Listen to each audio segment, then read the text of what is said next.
And generally speaking, the patients follow this kind of cycle. It takes forever for the patients to find the right people to take care of them. Now, this slide is an important slide because the VA, you know how difficult that population is, managed to taper 47 out of 50 patients off. And what happened to those patients? Invariably, when you take somebody off of opioids, they come back and say, the haze has been cleared, my life is clearer, I can think clearly. Interestingly enough, at 12 months, if you see the right-hand part of the bars, the blue bar represents the decrease in pain. So actually coming off the opiates, 40% of patients say, I'm better, my pain is less. The second part of it is about a third of them got worse, but 28% said there's no significant worsening. So the vast majority of patients who taper off of opioids, guess what? The pain doesn't get worse, or it actually gets better. And I'm pretty sure Ian's going to share some of that story. So there is hope. No pun intended, Representative Nygren, but there is hope. So these patients will do well. I'm going to invite Ian to the podium, if I may.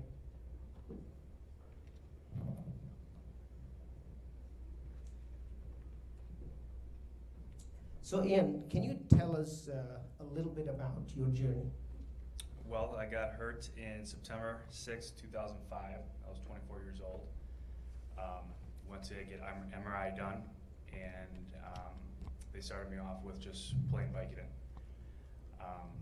A year went by, tried to do therapy, holistic approaches. The pain wasn't getting any better. I had surgery, my first one, in October 16th, 2006. The fusion did not take, and a year went by, and still kept giving me narcotics, oxycodone, morphine, fentanyl patches, everything. I had my second surgery in August of 2008, and that was a non-failed, that was a fusion. So then I went to a different doctor, along with keep on the narcotics, and finally after the third surgery, the fusion took. But even after that, I was still on the narcotics. So I got the opportunity through my work comp, the insurance company, that not a lot of people get, and I went down to Miami for a 6-week detox program. And that was the best thing that I absolutely could have done, because I felt like I was 16 again when I got off of everything. I had no pain, I had nothing. I worked out, and I'm here now, thank God, off of narcotics for almost 2 years now. So the situation means a lot to me, and I'm glad that Dr. Patel invited me to speak to all of you guys. So what are the lessons that you can leave for the rest of us in terms of how we can help other citizens? More education, more advertisements. Do not overprescribe. Do everything that you possibly can before you can just give out a prescription to whoever you're giving it out to, because the doctors gave me the prescriptions, and towards the end they almost felt bad for me because of all the surgeries that were having to fail. And I wish that they would have weaned me off a lot sooner. And then they looked at me like I was the one that had the issue. So it was kind of putting the blame on myself. And like Dr. Patel said, I felt isolated, worthless at that point, like I'm the one that had the problem. But I was in bed with the physician prescribing me the opiates. What about insurance coverage? Not everyone has the coverage that you had to go to a rehab facility. Well, that was one of the main things. I was blessed with the opportunity, but I was also on work comp insurance through my work from getting hurt. So they brought the opportunity to myself, and I took it up. I couldn't go down to Miami faster. But I mean, I looked at the bill, and it was $65,000, $80,000 for me for a 6-week program. A lot of people that are in the situations that I was in can't afford that. So they're stuck on opiates, and even worse, switching from opiates to the heroin epidemic because it's cheaper. And that's what we need to get a hold of. Thank you so much. Thank you. And he'll be available. I'm sure he's going to stick around. Yes, absolutely. Right. Very good. Thank you. Thank you, Dr. Patel.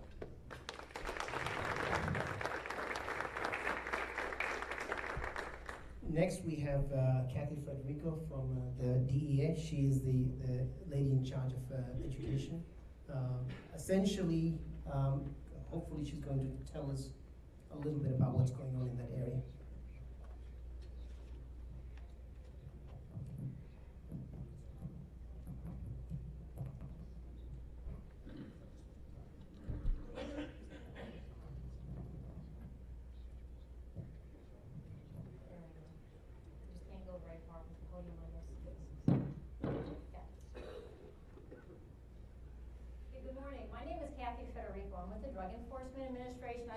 Wisconsin.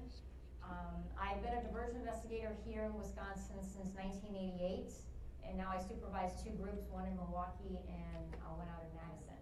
I've seen this pharmaceutical epidemic. Back when I started in '88, it was just kitty dope. Everybody, the agents were like, yeah, she just does pills. Now today, the diversion program within DEA is where everything is happening in this pharmaceutical industry. So we're going to talk about a few things really quickly. I've got like 21 slides, so it's going to be really fast. So if I start talking too fast, let me know, but I just want to get some of this information out to you. A couple pharmaceutical trends, and you're going to hear it from the rest of the panel. We have 120 people dying every day from overdoses here in the United States.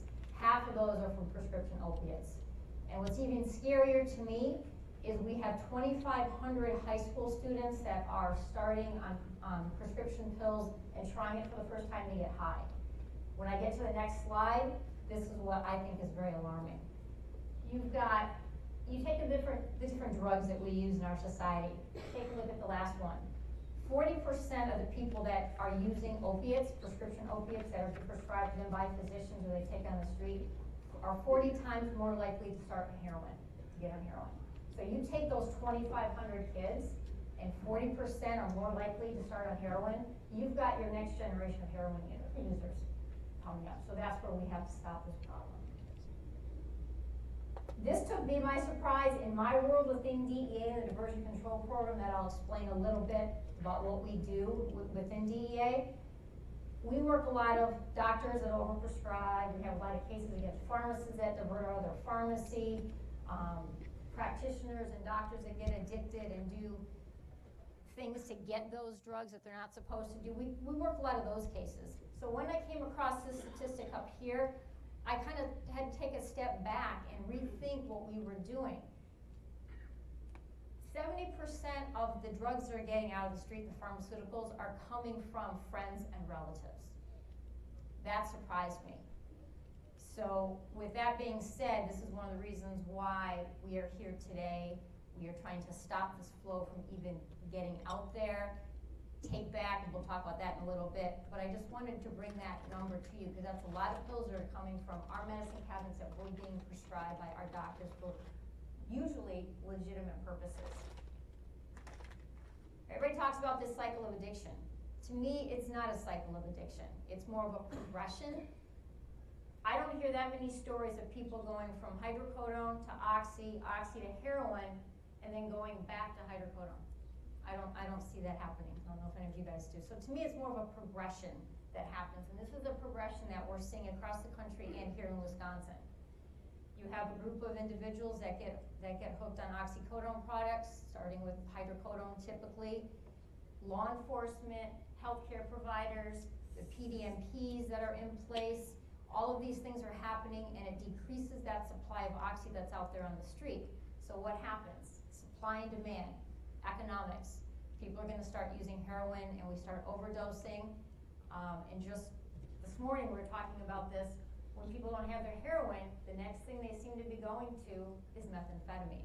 So that's a new trend that's starting to arise here in Wisconsin.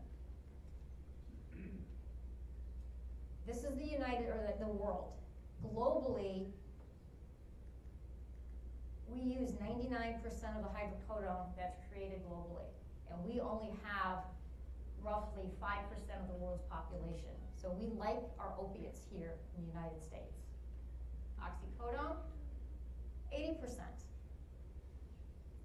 Staggering to me when I saw these statistics. All right, let's take this a little bit closer to home into Wisconsin. These are some statistics I had our headquarters run for us. We have a program where all of our distributors have to dump all the information of who they sell to. So these are statistics showing what our pharmacies are purchasing here in Wisconsin. So it's basically showing what our demand is for these products. I'm gonna start with the oxycodone. Where's my little pointer? Yeah. Only one side is gonna get the pointer, I can't point over there.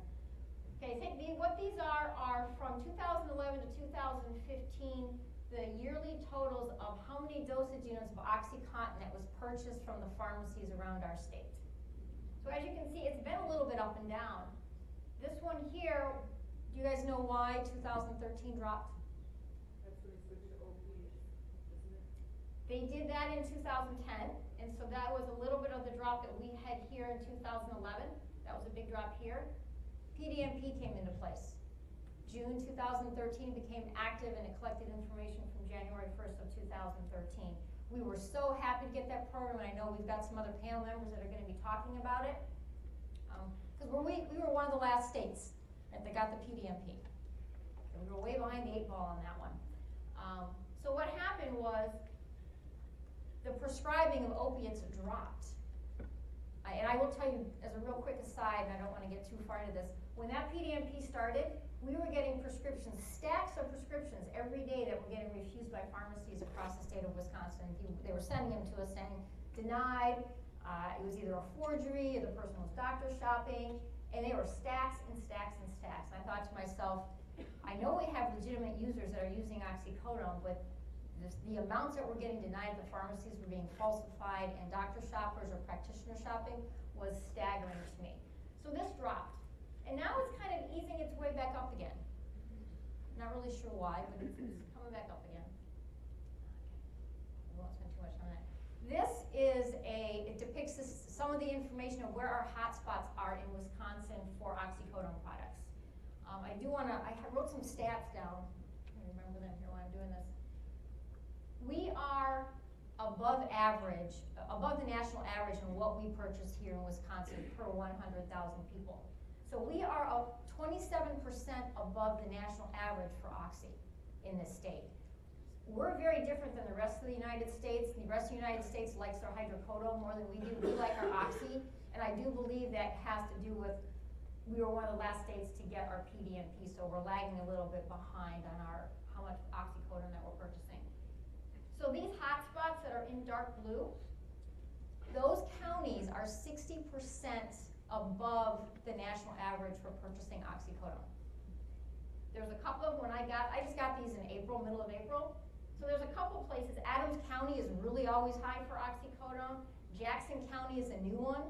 So that's one of the ones we're gonna be looking at to see what's going on in Jackson County. Milwaukee, Racine, no surprise there. So let's take a look at hydrocodone. These again are your, 3 minutes, okay. These are your purchases for hydrocodone. One of the big things in 2014, hydrocodone became a Schedule II, so I assume that's why the drop happened in 2015. Here are your states that have, now we are below the national average for hydrocodone purchases. But those dark states are 25% above the national average, or those hotspots for those dark states right there. All right, we're gonna whiz through some of these now. All right, who is the diversion control program within DEA? I'm part of the diversion control program. The agent side, everybody's know what the agents do. You guys watch Spike TV. We get little cameos in Nurse Jackie and House every once in a while. But what we do is our job is to prevent the diversion of controlled substances in our closed distribution chain that we have in the United States for everybody that handles legitimate controlled substances. And we have to create this balance, because I know when I go to the hospital, I want my fentanyl if I'm having pain and after surgery, but we also need to protect the public from the abuse and the addiction and the products that end up on the streets. So we have a balancing act that we have to watch and we have to adhere to. So us as diversion investigators, we do regulatory investigations on all of our DEA registrants, and we also do criminal cases on those same registrants. Some of the things that DEA is doing to combat this issue. In 2010, The Secure and Responsible Drug Disposal Act was put into place. Our regulations came into play in 2014. It gave ultimate users different options to dispose of their controlled substances, and it gave certain registrants the ability to take back controlled substances from the public that wasn't available before. These are some pictures from our take back. A couple of the panel members will be talking about take back. The one thing I do want to highlight, we had our last take back in conjunction with DOJ, who stepped up to the plate when DEA backed out of it. Now we're doing it cooperatively together. Our last one was April 30th. And I don't know if there's something to be proud of or not, but we have our population, we're 22nd in the country for population, but darn it, we were third on our take back. We took back over 64,000 pounds of pharmaceuticals at this last take back. And I don't know if, I know I was sore the next day from lugging those boxes down the conveyor belts, and I know a couple people in the audience were too. But we were third. Texas was the first. California, we almost beat California, and we were third. So you decide what that means. Are we just that more environmentally conscious, or do we write too many medications up front, which is where our healthcare providers come into play? Or do we also have a really, really good system together to take back those drugs. 360 is a new initiative that DEA has just come out with. Milwaukee is one of the pilot cities for this initiative, along with St. Louis, Pittsburgh, and West Memphis, Arkansas, based on our problems with opiates here in this state and also with violence that's happening. So what this initiative does is that it's a 360 initiative bringing awareness to our registrants, as we have done in the past, but we're going to continue to do that, working our law enforcement cases, and then bringing in the community. There we go. I didn't get to talk about our big case we just did. But get on DEA World, take a look at Operation Smackdown. It was a great cooperative effort between various law enforcement agencies and state and local sheriff's departments and police departments. Okay.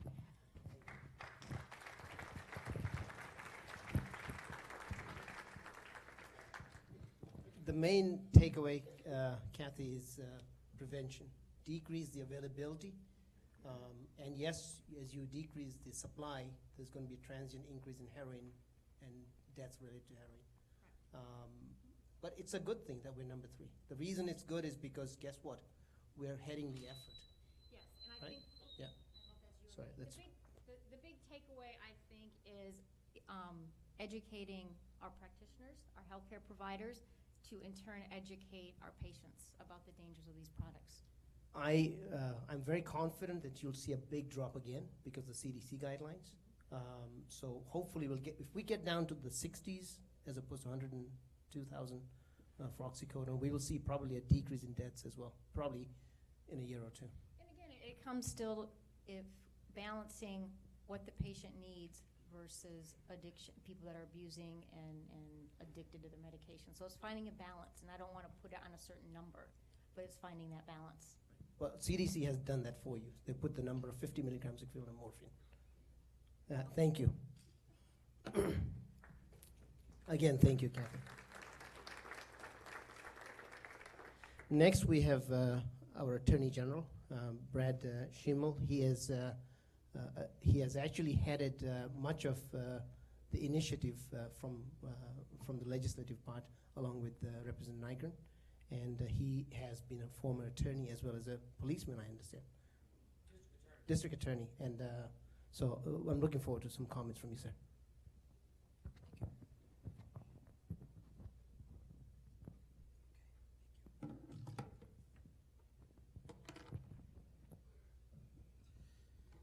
We're all murmuring over there. 10 minutes is really tough. Any Prince fans in the audience? Right? You know, I hope that that this isn't going to be something that you know, people shed some tears or they remember and we hear some tributes and things and then we move on. I hope that from the passing of Prince that America's going to learn a couple of important lessons, like we need to really do something about the stigma that's attached to addiction.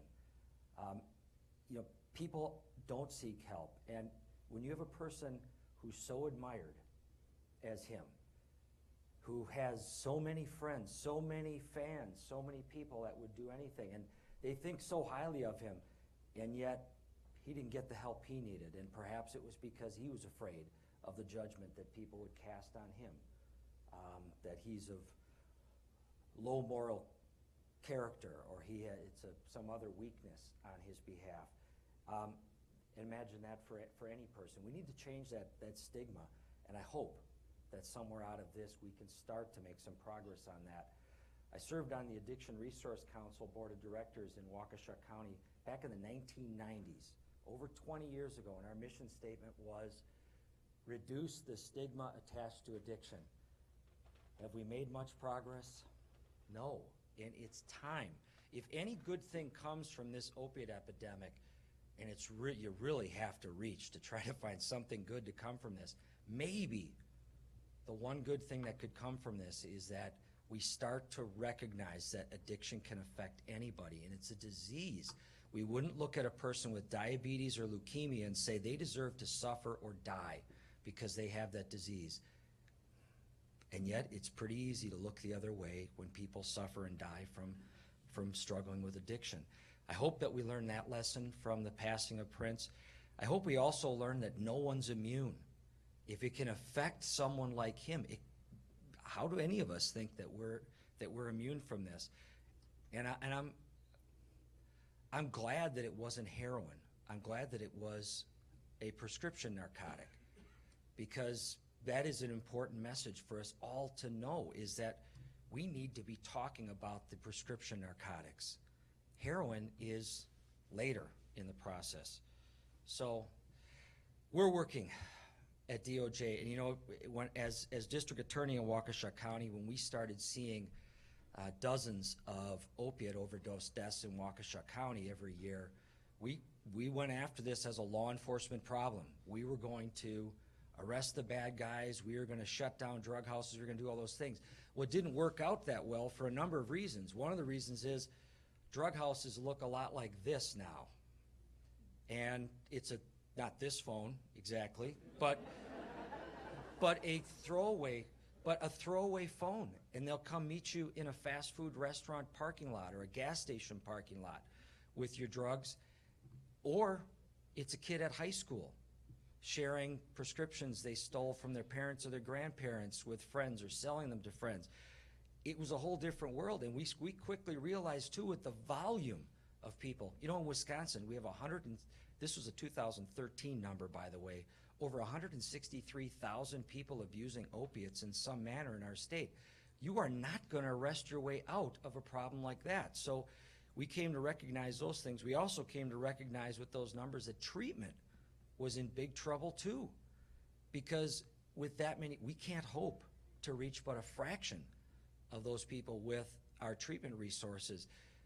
And as Ian talked about, treatment is extraordinarily expensive. And it's pretty tough for a family that goes and takes a second mortgage on their home, puts their family member through treatment, and then it doesn't work, and they have to try it again. And there's no more headroom in their property value. We have got, if we're going to win this, as the doctor said, we're going to have to win this through prevention, and that's why we're working on the awareness message. You know, and I think something that is sticking with people, when you talk about, when we look at accidental deaths or injury deaths in Wisconsin, look at drug overdose, the blue line going up and up and up. Look at motor vehicle crash deaths. They've been going down, and we're at a point now where we're about double drug overdose deaths to traffic crash deaths, and we're neck and neck with falls. I'm waiting for the next year's numbers to come out, because it sure looks like we're going to have a new champion for number one cause. You know, and we're battling the myths. People think that, you know, it's really about street drugs, and we've heard a lot about this already. We know that 4 out of 5 heroin users, 80%, started by abusing prescription narcotic painkillers. Look at how Wisconsin's changed. Submissions to the crime lab of heroin. Now, this is misleading, because you don't submit heroin to the crime lab until you have a case coming up for jury trial, because we can do field tests to test it before that. So this is only when cases are getting to that But what's important is to watch how the state's color changes. The darker the red, the worse it is.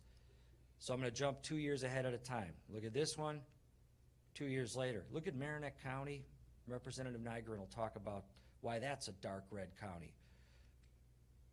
And just look as we hop 2,000-year increments, 2-year increments, look what happens. And here you go, the difference from in just 6 years, how much heroin's come into our crime lab. This is a big problem. But the reason why heroin's in Wisconsin is because there's a demand for heroin in Wisconsin. And that demand is being created by the abuse of narcotic painkillers. So we've worked on our prevention campaign, and these are some of the things that you may have seen: billboards, we have brochures, we have posters. All these things are on a portal on our website where medical providers, for instance, can go and print a poster that they can put up in their offices, and we hope they'll put their own logo on it, and we'll help them do that because we want this to be a partnership. We don't want this to be another one of those government posters that, you all probably have it where you work. There's an HR bulletin board that you ignore, right? We're hoping that this message, when we show that this is partnership, that we're in this together, that it's not just government with another scare tactic. So, drug take back, I don't need to cover this. Number 3 in the nation. We are not close to number 3 in population. I've been asked, do you think that the awareness campaign is working? I think that there are a number of ways that I can say that it is. I think when we have Wisconsin dramatically increasing our drug take back every 6 months about we do these, collection after collection, and to get ourselves as number 3 in the nation, I think absolutely it means the awareness campaign is working, and people are talking, and they're acting. This is just a sample. If you go on our website, you can enter your zip code, and you'll get an interactive map that shows you your closest 24/7 drug take-back locations. People are using that. It's just photos from Drug Take-Back Day. The worn-out officers, 3 semi-trucks we filled this time to haul the drugs down to the safe destruction site. These are each of those pallet loads is about 1,000 pounds of medications, by the way, out of the bottles. That's net weight. Just more and more photos. So we've seen this grow from 34 to 39 to 44 to 64,000 pounds.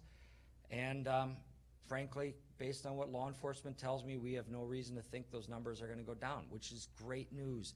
First off, these aren't being diverted for abuse, and second, they're not in our water table. You want to get crazy? Dump 3 semi-truck loads of prescription drugs and medications into our water table, and then we'll get crazy. And it's all about partnerships. And I'm out of time, and I just want to cover quickly. For Drug Take-Back Day, we had a lot of partners that worked to make that possible. And then we heard a little bit about the bigger storm. The doctor just mentioned this. As we address opiate prescribing, as we address diversion of opiates, we're going to see addicted people having to turn to heroin. And I'm really proud of the medical community in Wisconsin, the Hospital Association, Medical Society, Dental Association, Pharmacy Society. They are all 100% on board, looking for solutions. We're looking to create more Suboxone providers so that we can stretch the capacity of our treatment community. We're working to have doctors be better informed about how to monitor their patients.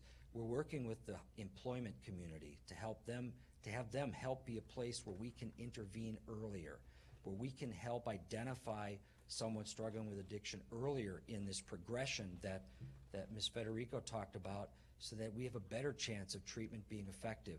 We're doing all these things. It is an all-hands-on-deck approach, and all of us have a role in it. So thank you very much for being here today to be part of the solution. Thank you.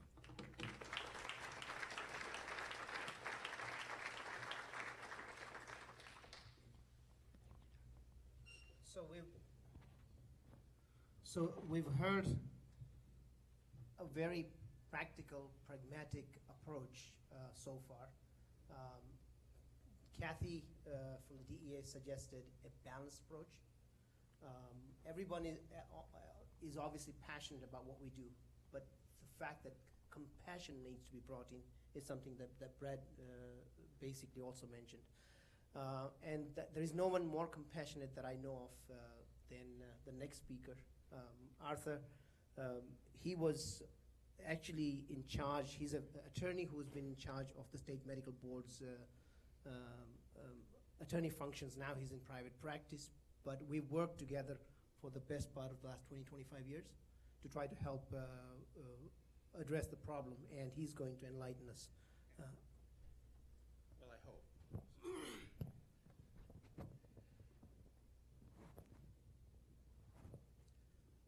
I also, like Mr. Schimel, used to be a district attorney up north in one of those counties that went from 0 heroin to more. And I was also briefly a police officer, so I've seen this from both sides.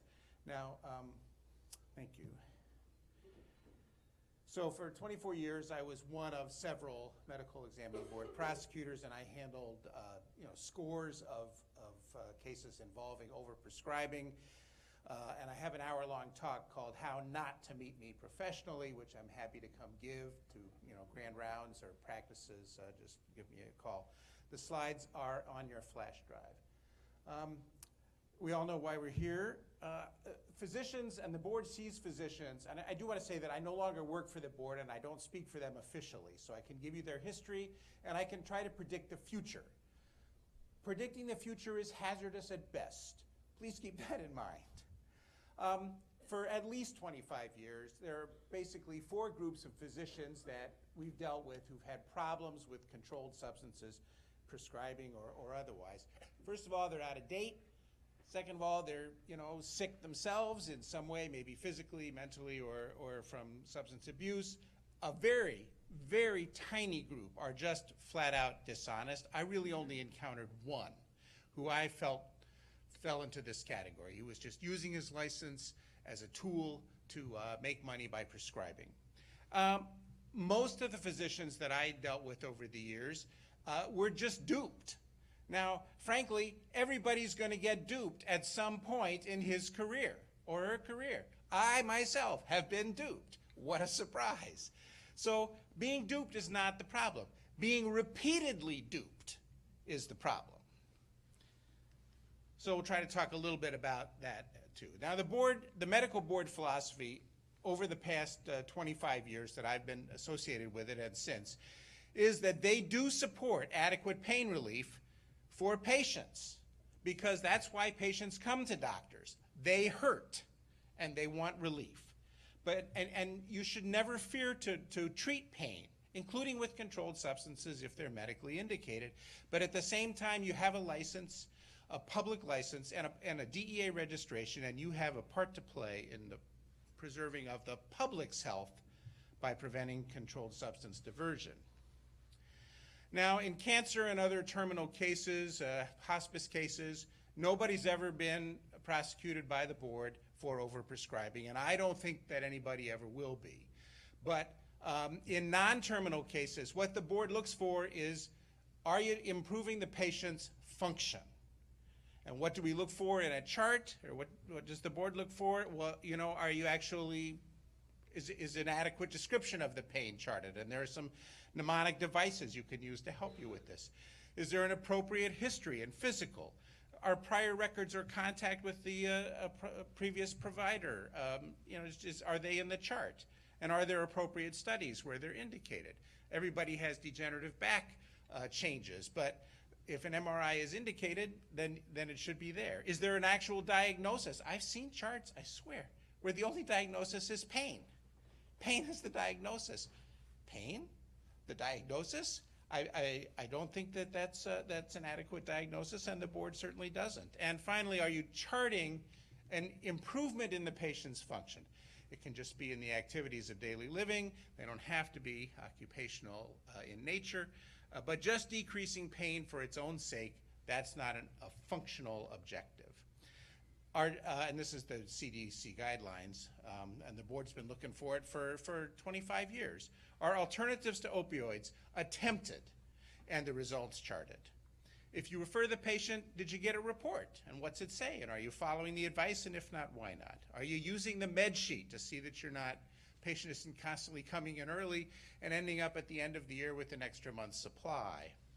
Are you talking to the pharmacist? Are you using the prescription drug monitoring program? And are you looking up your patients on CCAP, the court records, which are available to everybody on computer and can tell you if your client's been arrested for a drug-related crime, or charged at least. Now, everybody has challenging patients. We got to distinguish between dependence, mere physical dependence, what everybody gets when you take opioids for an extended period, and addiction, which is repeated compulsive use despite negative consequences. Do you have a medication agreement, what some people call a pain contract, where it's indicated if the patient is an issue? And does it contain the usual one prescriber, one pharmacy requirement?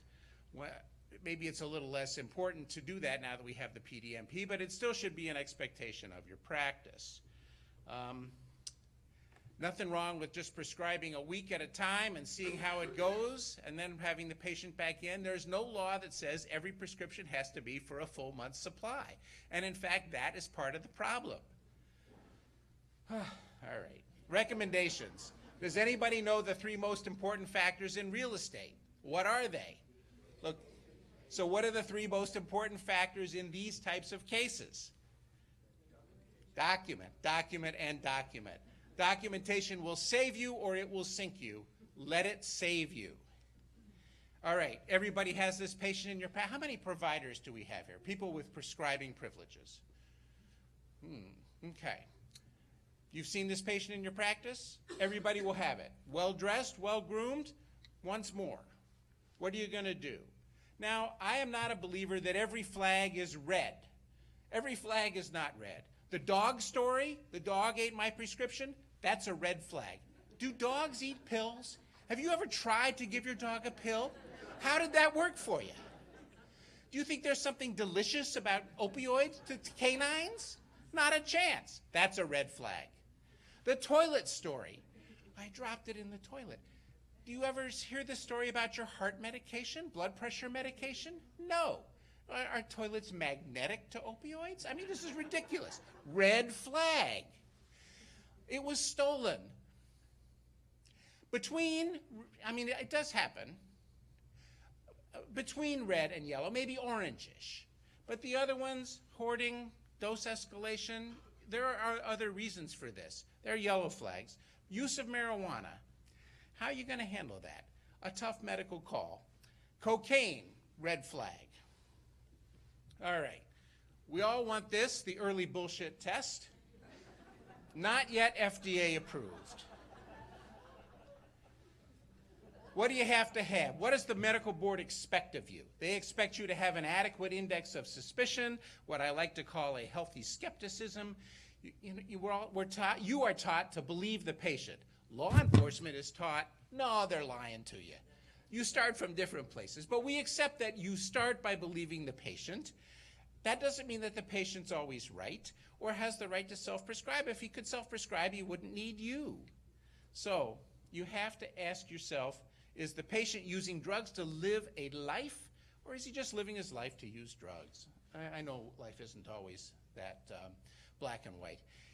What really makes it hard is that you can be disciplined for not treating pain, for under-treating pain. And here's a guy in Oregon who wouldn't use opioids even in a hospice situation for cancer patients. And you can get sued. Here's a guy who, had a judgment of $250,000 for under-treating a dying patient in a hospital. We want you to give you enough medication to alleviate the pain, but not enough to make it fun. That's a tough line to draw. So there is specialized training. These slides are in your flash drive, so I don't have to go through any of this. This article has been around for 10 years. If it's not the standard of care by now, I have no idea why it isn't. It's on Medscape, so anybody can read it. Gourlay and Haidt wrote this article, and really, if this is what I think most informed the CDC guidelines. So read this article, follow its advice, and you will stay out of trouble.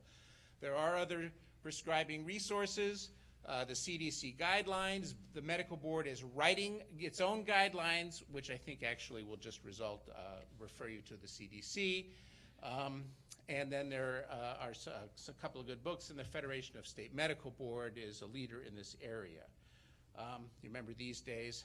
I like this, you know. This is heroin, a non-addictive alternative to morphine when it was first introduced. A cough cure, alcohol, heroin, and chloroform. And if that does not cure your cough, I don't know what does. Cocaine, tooth drops for those teething babies. Let's get them started out right. There are many other things. All right, I am supposedly out of time here. The board does lots of investigations, 600 a year. Cases come in, they investigate maybe half of them. Even if you have a complaint about you, your odds are really 4 out of 5 that you'll come out okay. So cooperate with the board investigation. Now, physicians are required to squeal on each other. Pharmacists are required to squeal on each other. Nurses are required to squeal on each other.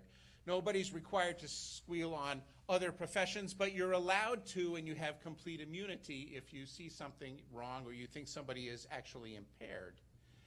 PDMP. Everybody's got a PDMP except Missouri. I have no idea what their problem is. Not only, well, there's a doctor in the legislature who's really opposed to it. Not only that, they talk to each other. You who practice down on the border of any of our surrounding states, you can get reports from that adjacent state as well, not just Wisconsin, because they talk to each other. All right, what is this? This is my mother-in-law's pills. She died 5 years ago. These were prescribed in the early 90s. It's hydrocodone. It sat in her medicine cabinet for over 15 years, where anybody could have grabbed it. And maybe somebody did. We have no idea how many of those pills she left in there between then and when we cleaned out her apartment. Please talk to your patients about getting rid of old meds. Appropriate, secure storage, please. Thank you.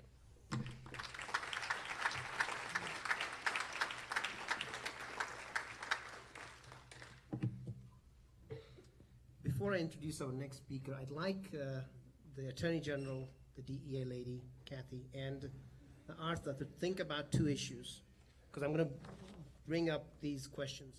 One, we're told by healthcare systems that we cannot look into, because of HIPAA, into CCAP, and the second thing is we're forced to not disclose or cooperate with the DEA and in the investigations, because our compliance attorneys across the healthcare systems are saying that this is patient violation. So we want you to think about that in the Q&A session and really address that for once and for all. Our next speaker is Rebecca Anderson. Dr. Anderson is a psychologist who does cognitive behavior therapy and biofeedback, and we've had the privilege to work with her hand in glove and seen a lot of patients change their lives. So she's going to specifically discuss non-opioid alternatives and cognitive behavior therapy and biofeedback.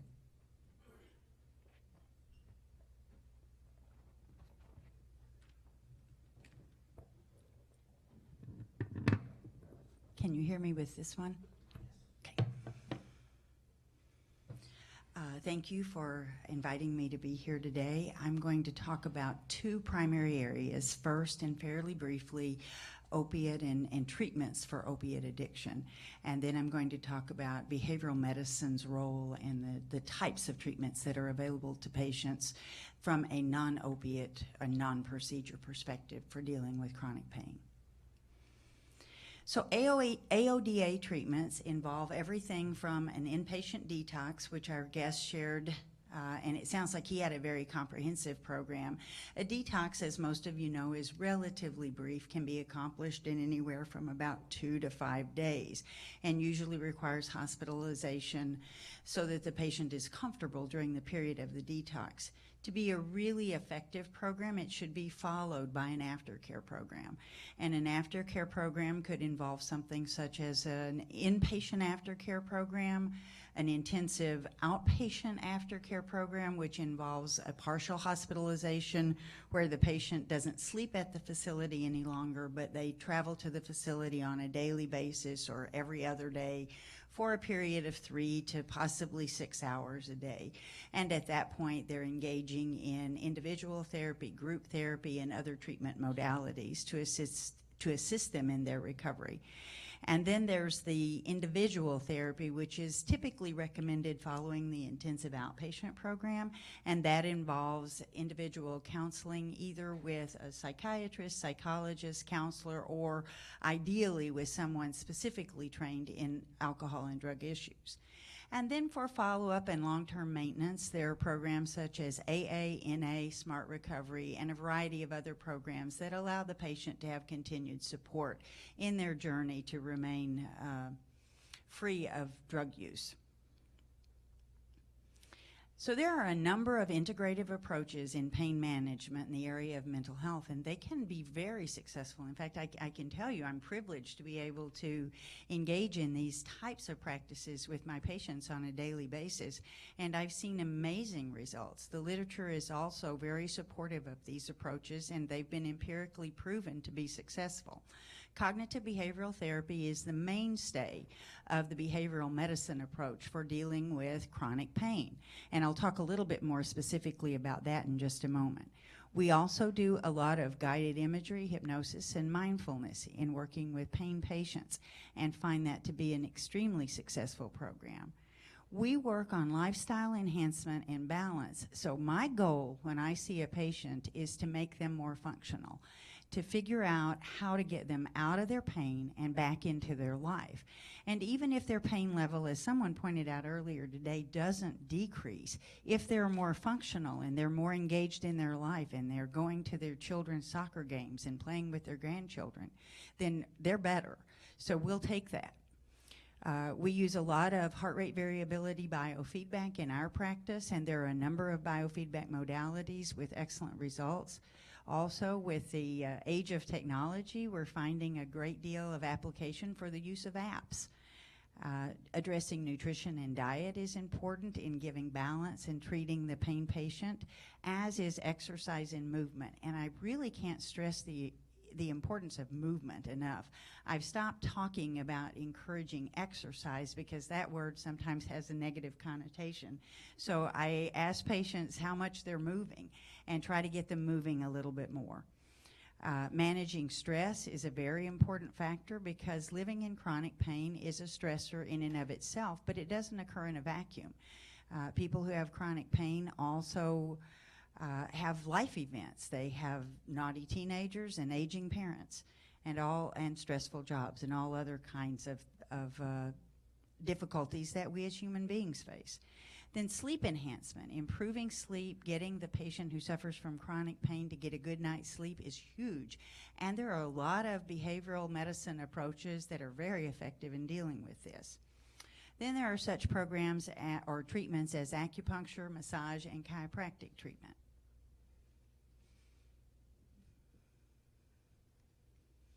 So briefly, cognitive behavioral therapy involves a form of therapy that uses the link between our thoughts and our behaviors in an effort to change our feelings, our practices, and our behaviors. And it's used frequently in dealing with chronic pain patients, and the literature is extremely supportive of the efficacy of this approach in dealing with chronic pain patients. It's also helpful in dealing with depression and anxiety, which are often comorbid in the chronic pain patient. One of the most useful non-procedure approaches for dealing with chronic pain in the pain patient is cognitive behavioral therapy. And I could do a whole presentation on that one too, and would like to if you ever want to hear it, because it's such an exciting modality. Body work is important. Medical or therapeutic massage is effective, particularly when muscle tension is an issue, and acupuncture has proven beneficial in treating some chronic pain patients. Biofeedback and the use of apps. Now, you can tell by looking at me, I didn't grow up with a computer, and I was actually in grad school before I was really using one a lot. But there are amazing programs with biofeedback and digital apps that patients can use, which are very beneficial in dealing with their pain. There are 4 primary types of biofeedback that are all applicable to the chronic pain patient: a galvanic skin response biofeedback modality, thermal biofeedback, EMG biofeedback, which works with muscle tension, and then of late there's a great deal of research in support of heart rate variability biofeedback. And again, we could go into detail about that, but referring patients for biofeedback can make a huge difference, sometimes in as few as 4 to 6 sessions. Then the use of apps. There are numerous apps available for relaxation, exercise, and mindfulness that all have an application in helping the patient to, if there's an addiction issue, ride the wave of the craving, and if there's a pain issue, to sort of relax themselves so that they can cope and function better with their pain. We use them all the time. I almost never have a patient leave my office after an initial intake without either a guided imagery recording, information about an app, or an appointment for biofeedback. I think I accidentally went the wrong way. Lifestyle. This is about function, getting people back into their life and out of their pain. Breath work is huge. I used to say that the fellow who wrote the book, All I Ever Need to Know I Learned in Kindergarten, left out breathing. And if we would just learn to use breathing appropriately, it's such a powerful tool for us. Sleep enhancement, diet and weight management, smoking cessation, and that's huge. A lot of times patients who have chronic pain smoke more. That leads to deconditioning. It's just a vicious cycle, and so working with them on that is important. Movement and exercise, and if we can just get a patient who's not moving to get up and move for 2 or 3 minutes during the commercial of the movie they're watching, then we have more movement in their life. Again, managing stress and pacing. Pain patients have to learn that when they're having a good day, they don't need to overdo, and if they're having a bad day, to push themselves a little bit so that they have quality of life. I wanted to provide a slide for you about guided imagery, hypnosis, and mindfulness because it's an important part of the behavioral medicine piece in dealing with chronic pain patients. And it's so beneficial because it's generally pleasant and entertaining. It's easy to do for most patients, and it involves guiding the patient through the use of their imagination into a state of relaxation and then giving them some visions or sound cues to help relax their body and have more power over their pain. Mindfulness is something that started back in the late 1880s with John Kabat-Zinn at the University of Massachusetts, and it involves learning to calm the mind. And again, I could spend a lot of time talking about it, but if you are not familiar with it, it's good for all of us. It's not just good for dealing with pain, it's good for dealing with anxiety, stress, helping us to focus our concentration and protect our brain as we age. So this is a very important component of the non-opioid, non-procedure approach to dealing with pain. And I'd like to end by saying that presentation is everything, sort of like in real estate. They have you stage your home so that it sells better. And if you're at a restaurant, if the food looks good on the plate, you're more likely to leave a better tip and enjoy your food. And the same thing is true with bringing up non-opiate approaches to patients. If this is presented in the appropriate way, patients are often very receptive. And the same is true of tapering a patient on a high dose of opiate. If the presentation to the patient is appropriate and the provider presents it in such a way that the patient feels heard and validated, the chances of success are very high. Thank you.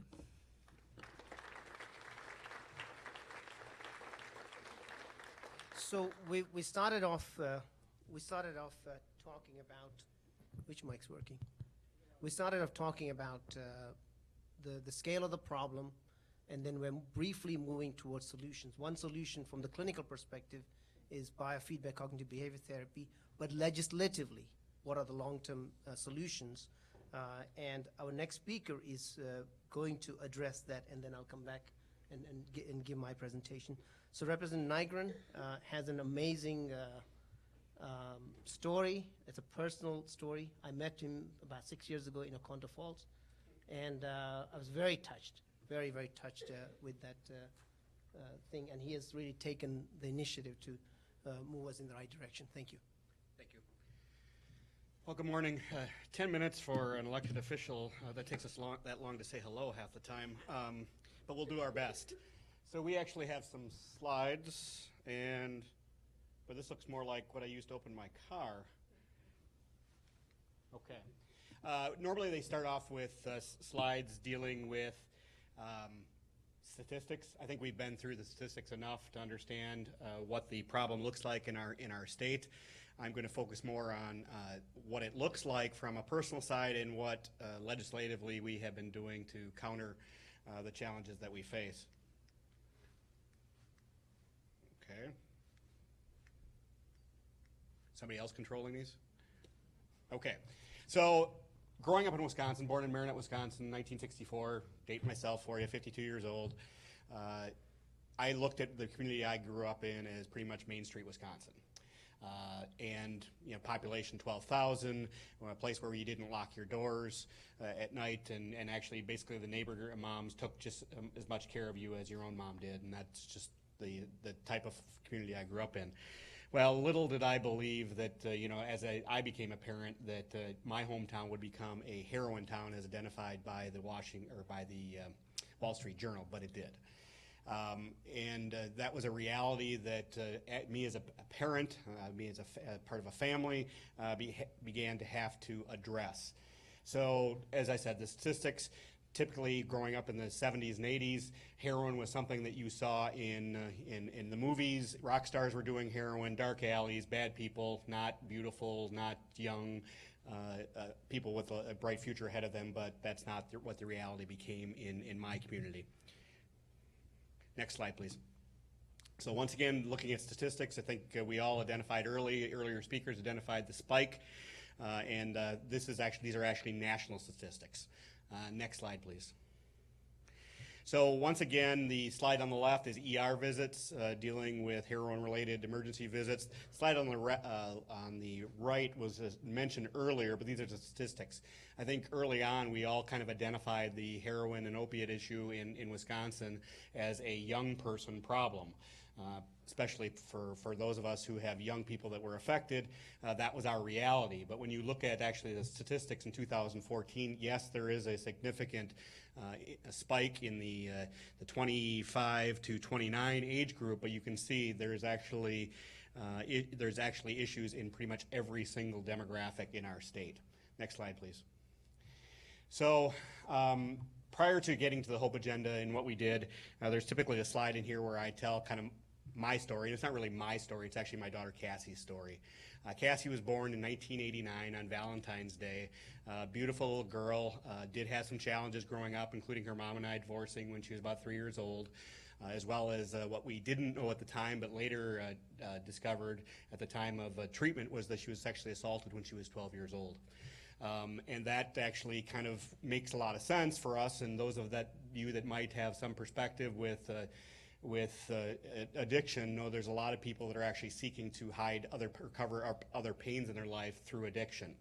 Well, Cassie's began with a boyfriend sharing Oxycodone with her when she was a junior in high school.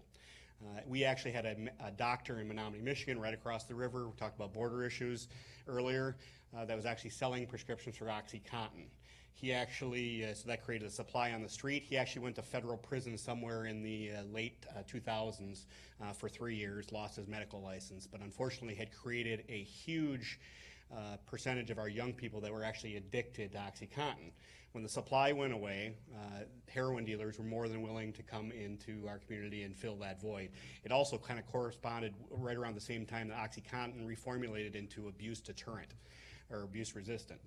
So that was kind of the background. As a parent and an elected official with a child with an addiction, you try and deal with this the best you can. I remember the day she shared the story with me. We were actually at a pizza place in town, and she told me that she was addicted to heroin. This was actually the culmination of several years of deteriorating behavior, deteriorating success. This was once a girl that was straight A student, had talked about going to NYU, wanted to become a doctor, but began to not show up for school, grade slipping, actually got to the point where she did not graduate from high school. That is, while disappointing, that was only the tip of the iceberg for us. Unfortunately, dealing as a parent, you had few options. We went to the school, we went to the police department because she was truant, thinking we could get some exercise, some parental control on her. Unfortunately, her boyfriend's family allowed for her to spend the night there, took away the parental control that you typically would have. Unfortunately, there were no options for us at that time, and even still, that's a struggle. So she did not graduate, but that was only the tip of the iceberg, as I said. A few years later, after having had multiple opportunities for treatment, which had all failed. We had gotten to the point where I guess we began to live with the fact that that was our reality, and unfortunately wait for that call, fear that call as you go to bed every night, wondering whether tonight was the night you would get that call. And if anybody has lived with this experience, you know exactly what I'm talking about. Well, that call actually did come one day. It was actually, I just looked it up on my phone, August 10th of 2009. It wasn't the nighttime, it was the middle of the day. Her mom had gone home to shut the windows because there was approaching a thunderstorm, only to find Cassie's friends, and I'll use air quotes on that, friends leaving the house, and she found Cassie passed out, purple, struggling to breathe with a needle in her arm. They had left her. Now, she called me before even calling 911. I said, she doesn't deal well with, situations like that. A lot of people wouldn't. I said, call 911, I'll be right there. So I got there before 911 first responders showed up, did my best to try and help her breathe, prayed a lot, and hoped that they would show up to be able to do something to bring her back and have her be able to lead the life that we'd all hoped for. They arrived, and in Marinette we have both EMTs, basic level, through our rescue squad, and paramedics assigned to Bay Area Medical Center. Thankfully, the paramedic showed up first, administered Narcan, and brought her back.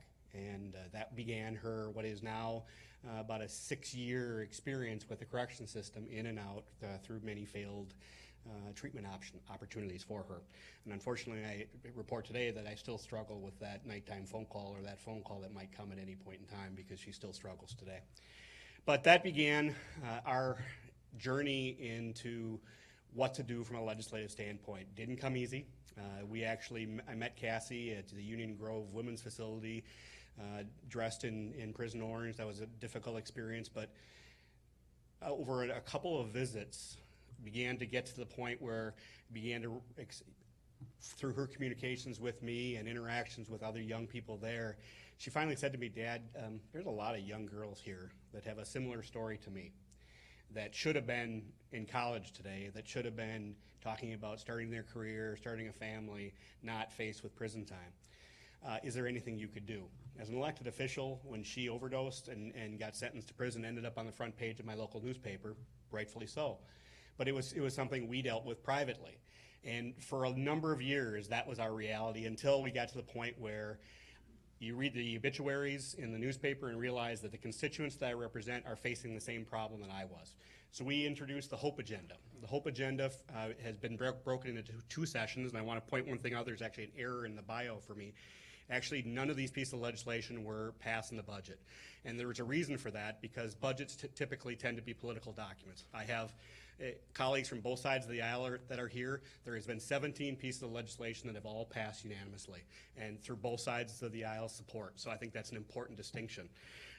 So the first session, we actually addressed hope. From a hope perspective, we tried to address what can we do to stop the people that are already in the world of addiction today, or what can we do to help? And 2 things came to mind based on those experiences. I'm not going to get into all 17, but we tried to provide immunity for people that are actually dialing 911 to help save a life for somebody that's overdosing, and that's been a very important passage. But in addition to that, we actually made Narcan available through first responders, police and fire. Next slide, please. And this session, we actually also made Narcan available through a standing order. CVS came out at one point in time and said they're going to make it available nationally in a number of states. And Wisconsin was one of those, working with Attorney General Schimel. We identified some things that needed to be changed in statute, and we did that. And it's not often that when you pass legislation that you see immediate results. And I'm not sure if the next slide is in here. This slide actually does not include first responders, police and fire, but actually the numbers are pretty hard to read, but if you actually add them all up, these are the number of submissions of Narcan in 2015. They total over 4,000 statewide. So if you add in first responders, police and fire, I think you can easily say there's thousands of people that are with us today to fight the fight, to live another day, that still have hope. The objective from a state perspective is long-term recovery. We spend $35,000 a year for a man in state prison, $41,000 for a woman in state prison. If our objective is rehabilitation and helping people get back to being tax-paying, productive citizens again, that is not working. So we're actually looking for tools that are going to help them lead a life of recovery. And I'll tell you, as a parent, that's a difficult thing because they're never recovered, as I know, unfortunately all too well. They might be in recovery, but they're never 100% recovered. So moving forward, the legislature, and along with Attorney General Schimel, we're going to continue to fight the fight. There's more things need to be done. Detox has been mentioned, treatment has been mentioned. We have put some things in place, but there's more work to be done. I just appreciate the partnership with the medical community. Dr. Patel and I met in O'Connell Falls, just to wrap up here, thinking that I was going to sit down with somebody in the pain management and they're going to tell me everything I was doing was wrong, because that was my expectation. But actually, Dr. Patel, I don't know if you remember, the conversation was, no, there's more that we can do from a medical standpoint. And with the PDMP becoming required usage in the future, actually, I expect the number to significantly reduce in the coming years, but that does present a problem that we're trying to address with unintended overdose, and we are working with the medical community to put some steps in place to reduce loss of life as we move forward. So thank you for your partnership in this effort.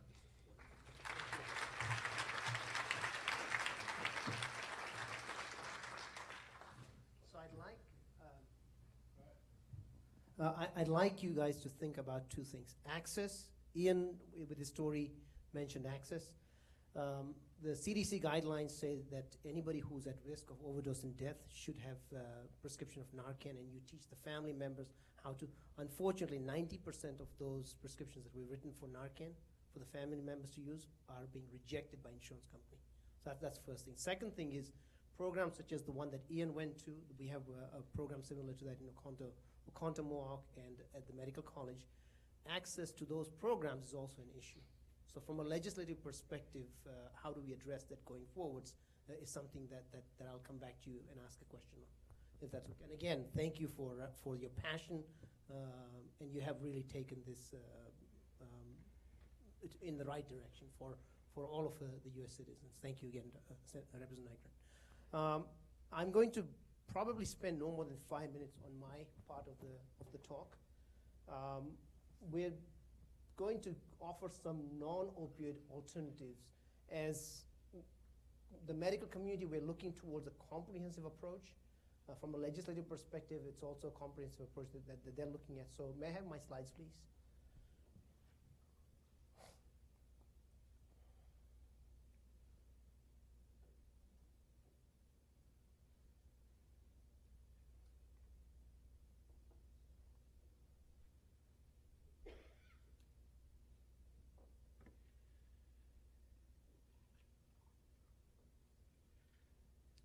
As the slides are being loaded, both the CDC and the HOPE legislation actually are very good tools because they reduce some of the ambiguity and the misunderstandings that we have as medical community. Can I refer a patient? Can I give somebody methadone? Can I give somebody Suboxone? What is the risk of addiction and overdose and death and so forth? A lot of ambiguities that are out there that we're trying to address from our perspective. For example, the new HOPE legislation requires CME education. Why? Because a lot of confusion can be addressed through the CME education. The prescription drug monitoring, the CDC now requires for a clinician, whether you're a mid-level provider or a physician, to check the prescription drug monitoring log. Why is that important? The reason that's important is if a patient is getting drugs from multiple physicians, you will pick that up, and that patient is much more likely to succumb to overdose and death. The higher the dose, the higher the likelihood of overdose and death, and the more likely it is that you will actually end up dying. Likewise, the PDMP is there to help you figure out if the patient's getting drugs from multiple doctors. So the PDMP has two important components. One is the patient getting drugs from multiple doctors, and second, what is the dose of the opioids that this person is taking? Okay, so this is the reason why the PDMP is important. And most of these slides will be available on the website. We don't have it in a flash drive as such, so we will provide that for you at the end. Why the dose? Why did the CDC come up with the dose of 50 milligrams equivalent of morphine, which is roughly 10 milligram Norco pills, hydrocodone, or 33 milligrams of oxycodone? Well, the higher the dose, the higher the likelihood of death. And this is new data that we've really looked at. 5-10 years ago, people said 200 milligrams morphine equivalent is risky. Then we came down to 120. The Washington State data showed that if you follow the 100 milligram guidelines, you will decrease deaths. And now we've realized from very important VA data that the inflection point where death suddenly increases is about 47 milligrams. And this is why the CDC has come up with this guideline. And I'm trying to help you understand what the thinking was behind the HOPE and the CDC guidelines, and this is the reason. Naloxone, we mentioned that the family should be able to recognize that the person is having respiratory depression and is likely to die, and they should be able to give Narcan prescription. And now this is a requirement. Anybody who's at risk of overdose and death, what is the potential benefit? We suspect that about 35-40% of the lives will be saved by family members, and this is the reason why naloxone is something that is being advocated. The earlier you intervene, the better the likelihood is. Okay, and we're talking about a comprehensive approach. What does that mean? Cognitive behavior therapy, biofeedback, non-opioid medications, interventional procedures, all of these come into play. Biofeedback is a very powerful tool. I trained in the UK, and as you're going through medical school, you do clinical trials. One of the trials was on biofeedback. And what you did, you basically, in those days, the arterial lines were brand new. So they put an arterial line inside your artery. You look at your heart rate, and you look at your blood pressure. And if you can drop your blood pressure or heart rate by 10 points and sustain it for a minute or so, you get rewarded with a picture of a naked woman, right? So your heart rate goes up, your blood pressure goes up. But over a period of 28 days, virtually all of us were able to control our blood pressure and heart rate. So biofeedback is a very important and strong tool that will allow you to control your pain, but it requires someone who is an expert in teaching you how to use that. So that is an example of what Dr. Anderson was talking about. Some of the things that we do are interventional procedures, and technology provides solutions for a lot of patients. As a nation, we are very innovative. As a nation, we're very, very good at coming up with solutions. I've been privy to teach in 72 different countries, and I see, just as Kathy Frederico had mentioned, that the rest of the world manages people's pain without necessarily resorting to opioids. 80% of the world's oxycodone used by less than 5% of the world's population. 99% of hydrocodone used by less than 5% population. And so as we go around the world, we see that people are being managed. And we're looking at good solutions. You heard that the apps are being used to do biofeedback and so forth. Likewise, in interventional pain, we have been looking towards non-opioid solutions. And what you see is basically two articles here, just mentioning that there is hope for a lot of these patients. So if you have low back pain, and if you do spinal cord stimulation, the technology is new and different. It just got published last year. On average, you will be able to decrease the opioid utilization for that patient at 2 years from 84 milligrams to 27 milligrams. Okay? So this is huge. If you look at the posters, they basically show you the same thing. That there are innovative solutions. We are resourceful as a nation. We have some of the brightest people in the world, and there's always hope. But it's going to come in a very slow and methodical way. So I'm going to go ahead and stop that. And please take your time to read some of the posters, etc., because they do give you some additional information. So I'm going to go ahead and stop here. And we have questions coming from the WebEx, which are going to be read. from the back. Can we take the first question? Do you guys want to take a little break? Go straight into the Q&A? Okay. Shannon, can you give us the first question? Sure. And then tell us who it's going to get directed to. Well, I think this might be a question for you, Dr. Patel. Okay. When a patient makes a mistake in using pain medication as prescribed, should they attend the clinic in a weekly format to review use? So this particular example is a patient who has pain from a past injury, and the pain was established through imagery prior to the misuse. I'm not sure that I understand the question, but if a patient makes a mistake, should they come back and see the doctor? The answer is of course, yes. Are we going to necessarily give you a prescription just because it's been stolen or it's been lost? The answer is no. It depends on your risk. If you are somebody whose urine toxicology shows that there is cocaine, or it consistently shows that the medication is not there, then even if you bring a police report, we're not necessarily going to give you a prescription. But we will be looking to give you non-prescription, non-opioid alternatives. Next question. In the audience, yes. In an effort to destigmatize the addiction, the term has been replaced with opiate use disorder in the DSM-5. So I try to recommend people stop using that term. And then I had a question for Dr. Thexton, or Mr. Thexton. When a patient has to be discharged from a clinic because of inappropriate results in their urine drug test, what should be done for that patient? Should they be offered tapering instead of just an abrupt discharge without any further prescriptions?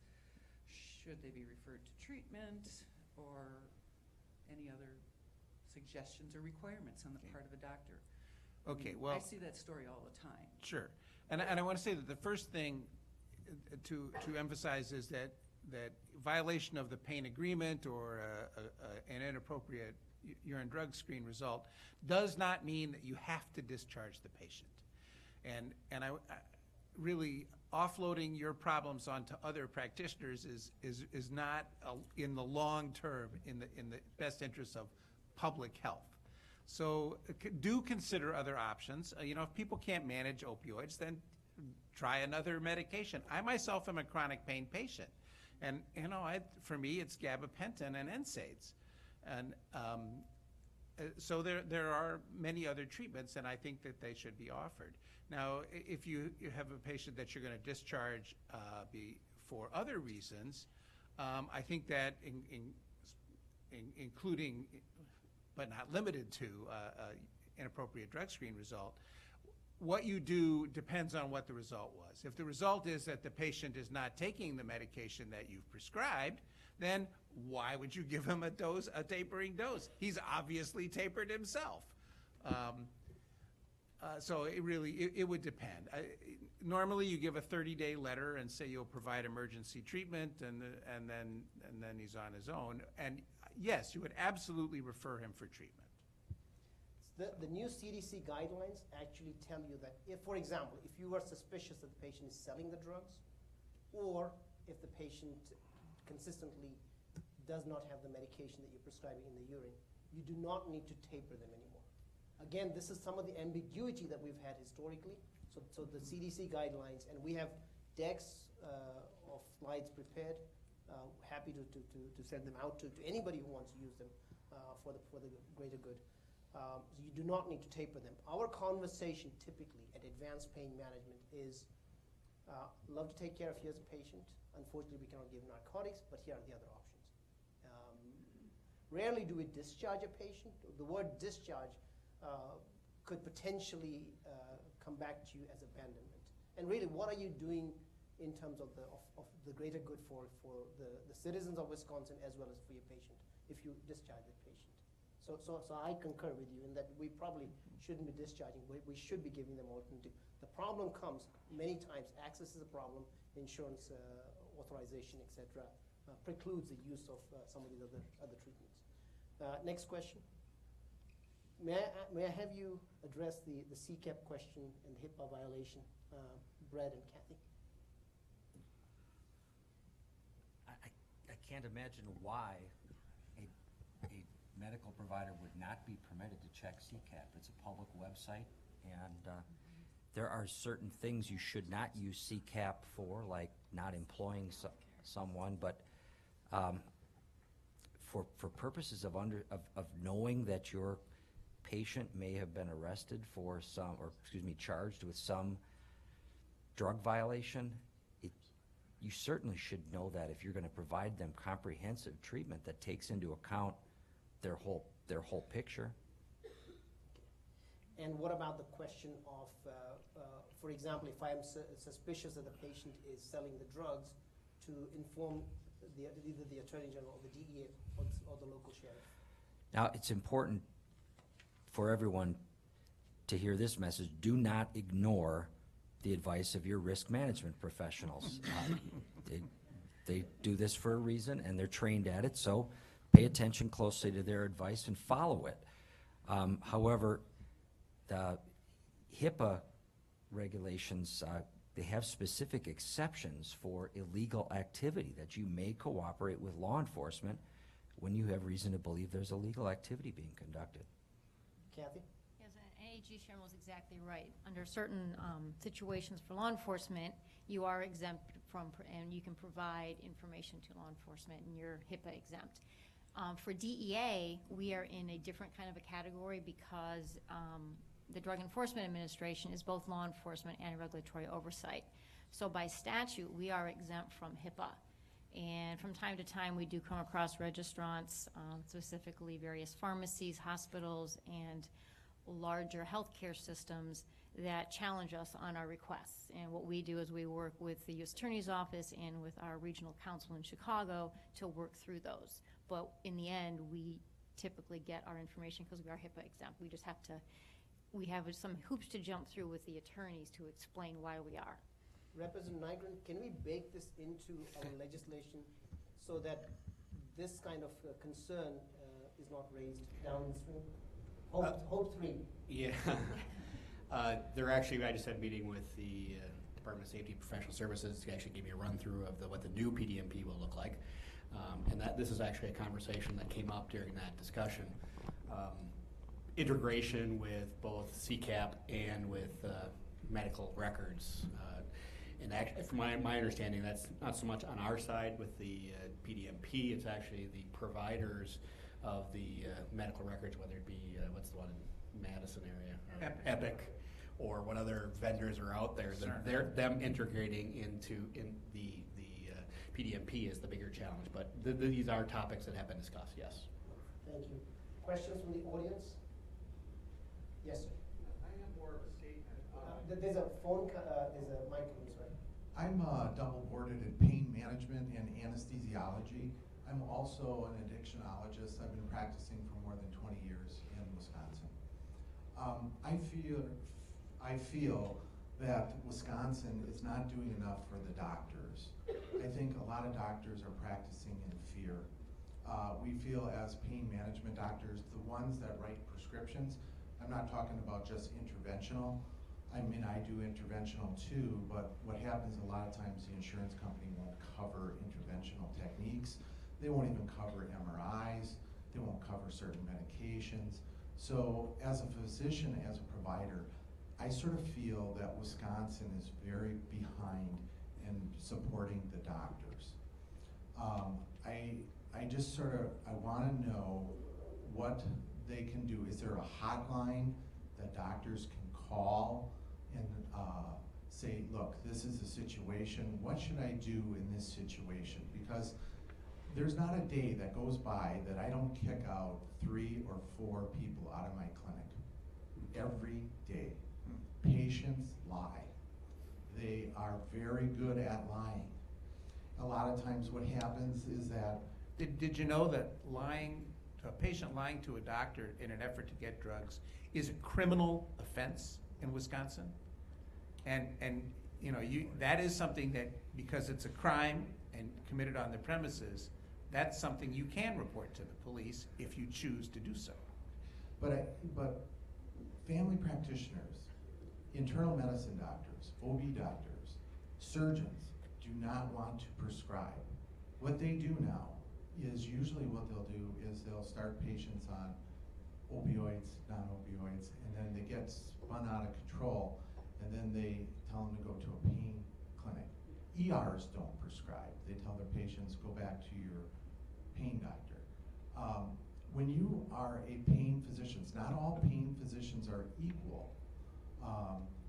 Some of us do interventional, some of us do med management. The ones who do med management, and this really opened my eyes in the last 2 or 3 years, because now I'm doing a lot more med management than I have ever done in my practice. But 50 milligrams morphine equivalent per day is extremely low. It used to be 120, as Dr. Patel had stated. But there are patients that you use a multidisciplinarian approach. A lot of times insurance won't cover injections, they won't cover radiofrequency, they won't cover spinal cord stimulators, they won't cover MRIs, and you're a doctor trying to help this patient. This patient comes in, tells you they have a pain score of 10 out of 10. You want to believe them. They're very good at manipulating and duping, I guess is the word, the doctor. And the doctor has to deal with this on a daily basis. Sometimes we're threatened. At my practice, we had to call the police a couple of times because patients, when you try to wean them, there's not enough help for the doctor. We talk about the addict, but we don't talk about what we're doing for the doctor to help these doctors with guidelines. I mean, if the 50 milligrams guideline is, and I'll cut it short, if the 50 milligrams guideline holds, I can tell you this, there'll be a lot of people who will drop out of pain management.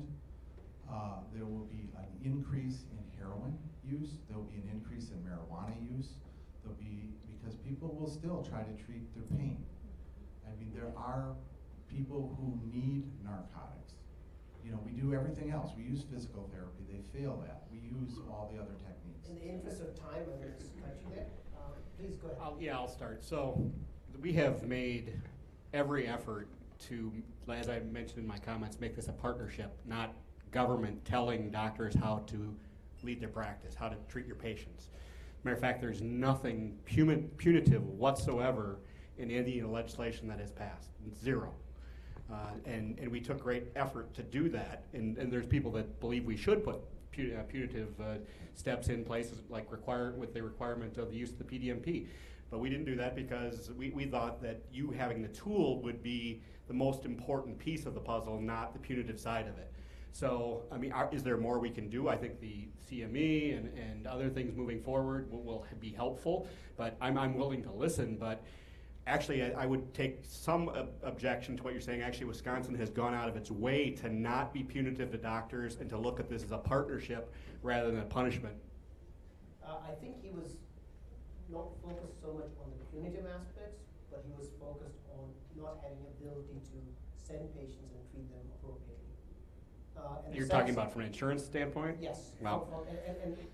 So you asked me that question earlier. So I actually just had a roundtable discussion with every insurer in the state of Wisconsin, health insurer in the state of Wisconsin, meeting just with myself and my staff about some of these issues. I'll address Narcan first of all. Actually, this is something I hadn't even considered actually when we pass legislation. Sometimes you pass them and figure out the problems afterwards. But what other medication are you actually going to are you submitting to insurance that's not for you? You're not, in most cases, you're not the end user. So that's the issue according to the insurance perspective is I'm getting the prescription and it's for somebody that's not even covered by my insurance. So we're going to work through that. We're going to figure that one out, but that's the challenge with Narcan. From a treatment standpoint, once again, I am not an expert in this. It's difficult to talk to a room full of medical doctors and experts in other fields. But what I'm being told is that unlike treating cancer, for example, there might be a industry protocol that you follow for treating cancer and other conditions. Addiction, there is none. So what they're telling me is like for inpatient treatment versus outpatient treatment, the average family member wants inpatient treatment for their loved one because they believe that's the most successful. Where they're telling me, and I'm asking for, I want them to prove this to me, they're telling me that actually the results don't show that out. So we've begun the discussion, but this is probably the most complicated piece of this that we've come across so far is the insurance payment of addiction services. And also of interventional procedures. For example, I just showed you 2-year data showing a 65% reduction in the use of opioids in spinal stimulation. 8 out of 10 patients that we request that kind of service for, they get denied. So there is that piece. And again, this is how conversation starts, right? We raise the issue, and people who are genuinely passionate about doing the right thing for our citizens will figure out how to make it into the legislature. I hope that addresses part of your questions. Any other questions from the audience? Yes, ma'am. Can you please wait for the mic to come to you? Because it's going on WebEx. I wanted to ask if you can kind of briefly summarize the whole block, because I think there are more specifics to it, like when a physician has to check the PDMP, yes. or let's say it's recommended. And then also, as we know, other substances of abuse are often involved in opiate use disorder, like benzodiazepines and stimulants, not to mention, of course, other illicits. So are other controlled substances, Schedule 3 controlled substances, yes. part of when they have to check the PDMP or are recommended? Yes, the answer is yes.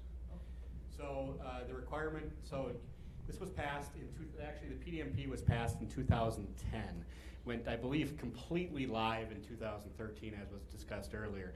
But as of 2004, and the law as passed was that pharmacists had 7 days to enter the information into the statewide database. And then when a doctor was actually prescribing on the initial prescription, they would have to check or they wouldn't, there was no requirement, it was just the tool was available.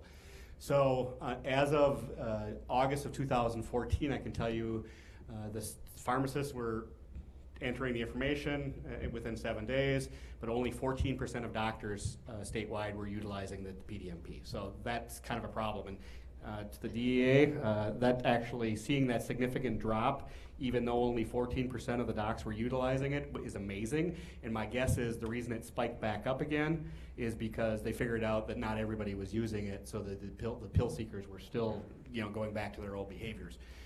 So what the requirement is now is that upon initial and refill, that the doctors have to check the PDMP for or their surrogate for their patient, and then the pharmacists have to enter the information within 24 hours.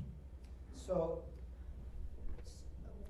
the most recent data set that we have says that 18,000 people died from prescription opioids, another 10,000 from heroin, 7,000 died from benzodiazepines. Okay? And the combination of benzos and opioids cause greater respiratory depression.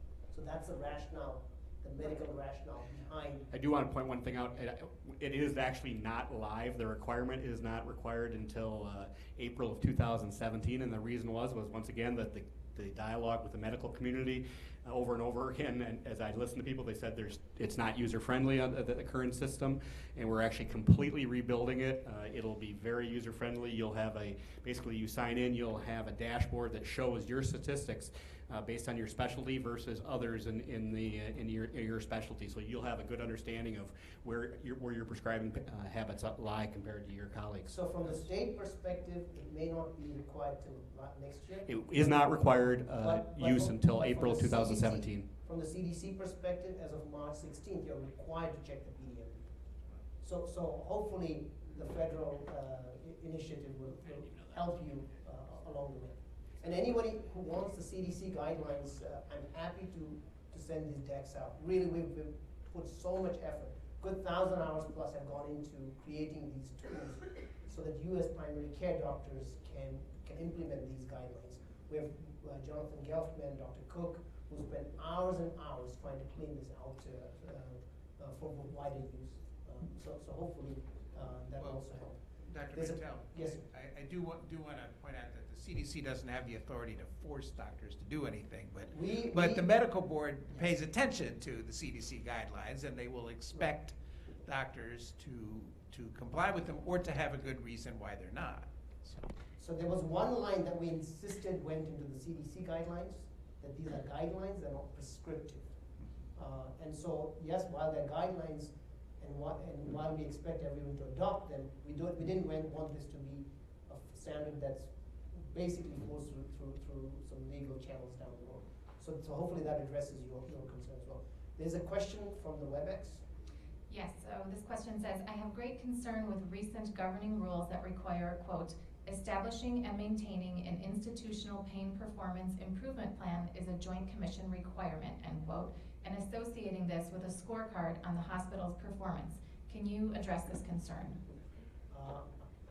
I'll take that. If you look at, so again, there is legislative effort from Representative Johnson, Senator Johnson, that's going to address this. The hospital systems have a margin of maybe 4 to 8%, right? And Medicare holds back about 37% of the money that it gives back to the systems based on them meeting the patient satisfaction metrics. Part of the reason why people give opioids is because they don't want to be given a bad score on the patient satisfaction survey. So the UC Davis study looked at 52,000 consecutive patients, and they showed that the most satisfied patients had the highest mortality compared to the least satisfied patients. Also, the most satisfied patients had the highest cost compared to the least satisfied patients. So obviously the intent was good, just like the intent was good for the Joint Commission to push opioids. But how it's turned out is not good. So some of this, again, both federally and locally, in the state, it is being addressed, and hopefully, Mass General, for example, spearheaded this whole thing with Jim Rathlow. Hopefully, next year, this will be taken out. If you don't give somebody a benzodiazepine, if you don't give somebody an Adderall prescription or an opioid, you shouldn't be dinged for that. So that is coming down the line as well. So I'm glad that question was raised. Next question, anybody else? So I have a question for Dr. Yes, was that a question? I'm sorry. There is another online question. So this one says, I have not heard anything about Vivitrol. What are your thoughts on this? Okay, so it's difficult to get through all the slides in a short period of time, but so one of the laws that we actually put in place dealt with treatment and alternative or treatment diversion programs, most commonly as a drug court, but additionally it made some dollars available for treatment in rural and underserved areas. You get to a rural area and addiction, as the maps have shown, is just as pervasive it is in areas that have the services. So we created, DHS created 3 pilots that are testing traditional 12-step. They're testing Suboxone and Vivitrol assisted treatment. And when each of one of those pilots is actually doing all 3, and then they're going to report back to us how the results are proven out. In addition to that, we provided some dollars for Department of Corrections to administer Vivitrol upon release for people that have had addiction issues. So it's in the early stages, but I can tell you personally, as someone who's has a loved one with addiction, Vivitrol that both blocks the receptors from getting high and also the cravings seems to me to have the most exciting from a non-medical standpoint, non-medicine standpoint from my perspective. I have a question for Brad and for Kathy. Why are we not doing more of these take-back programs? If we can remove 63,000 kilos of opioids every time, I'm just curious. It's an expensive, labor-intensive process. Hundreds of law enforcement officers are involved on each of the take-back days, gathering up, boxing up, sorting, and actually it's a several-day-long process to get them collected up and then get them all the way to the incinerator. And we put a lot of security on those trucks, by the way.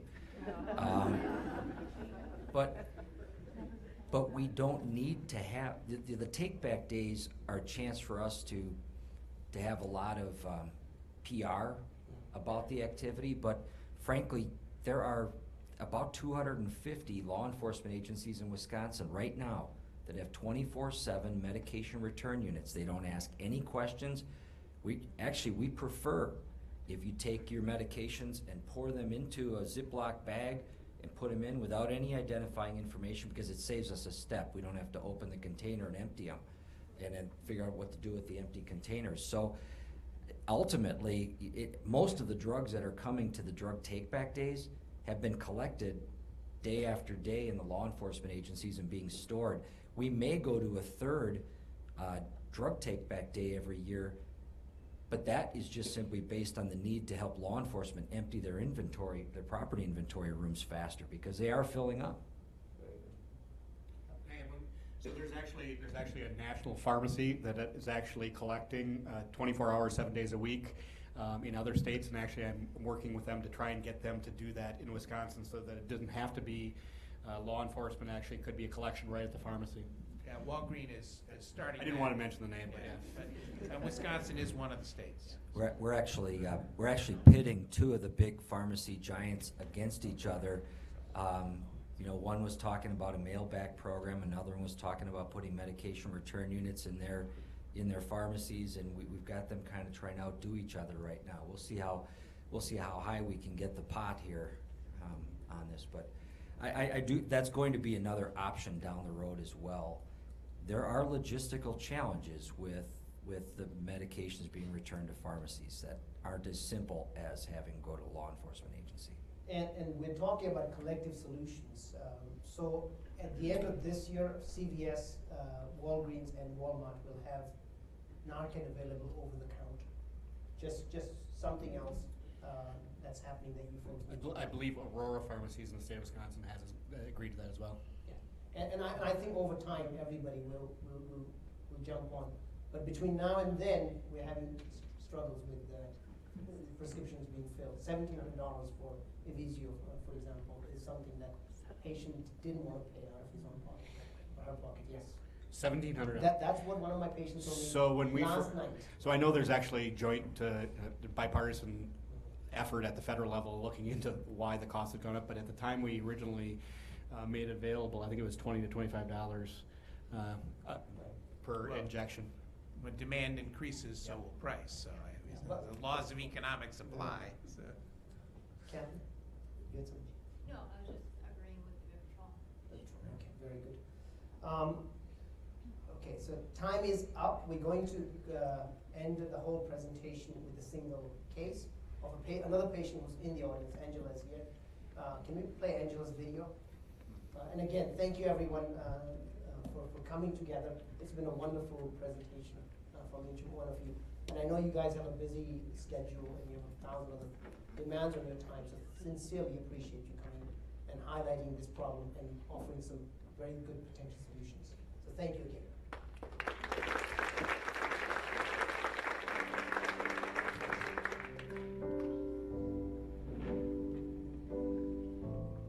Actually, about 12 years ago, I started having chronic pain, the neuropathy.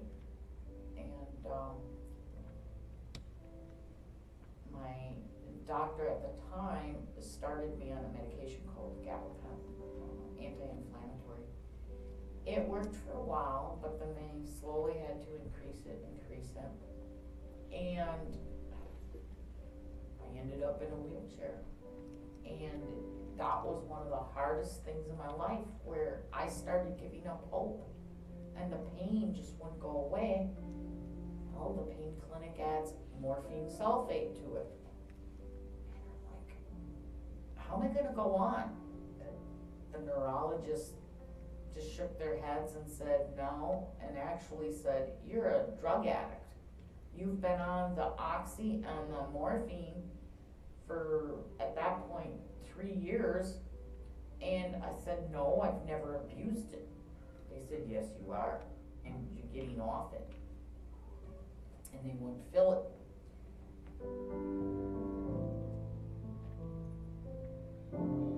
The depression was overtaking me. No matter what said, it just didn't take away the pain.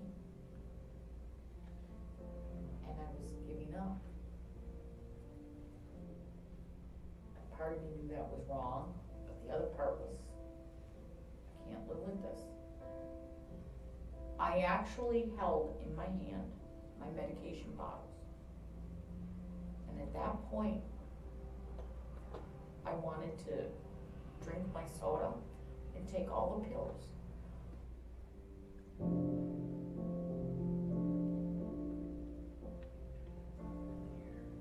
I came upon pain management actually through a team of doctors and a medical team that I was assigned to. At first I took it as an offense, like, why?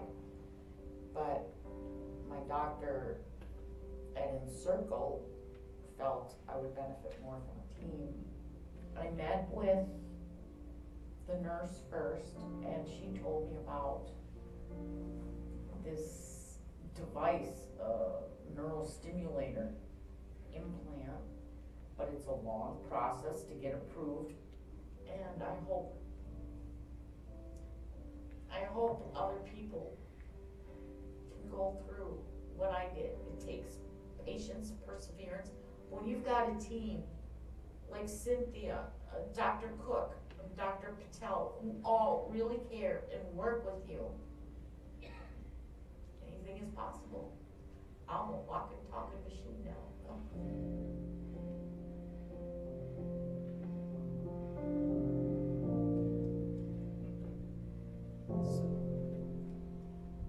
So thank you again, everyone.